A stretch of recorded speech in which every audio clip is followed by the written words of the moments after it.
First, Zach will be a sanguine character. Először Zach egy szangvinikus lesz. Jó napot kívánok! Milyen csodálatos nap van ma. Annyira örülök, hogy élek. Itt virágok vannak, kedves emberek. Örülök, hogy itt lehetek. Valaki tett a székemre egy rajszöget. Ki volt ez? Ez óriási. Ez egy nagyon jó trükk. Köszönöm szépen, hogy ennyire fellelkesedtétek a napomat.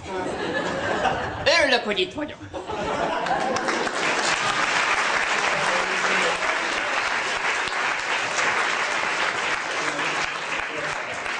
Okay. Most jön a kolerikus ember. Okay?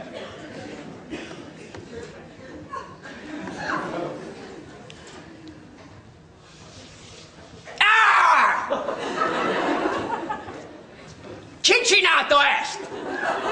Ó, mi a vicc? Ki csinálta ezt? Hogyha én nem tudom meg, hogy ki csinálta ezt, akkor mindenki meg fog halni.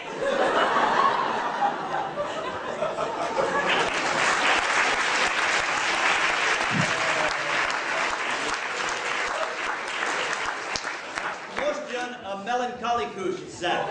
Jó?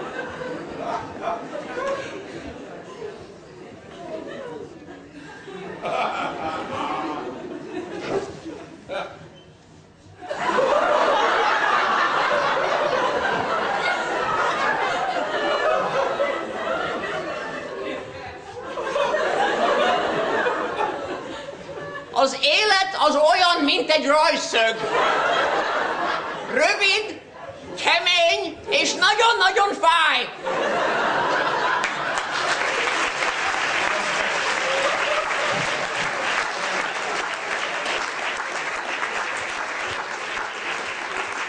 És az utolsó persze, flagmatikus Zach.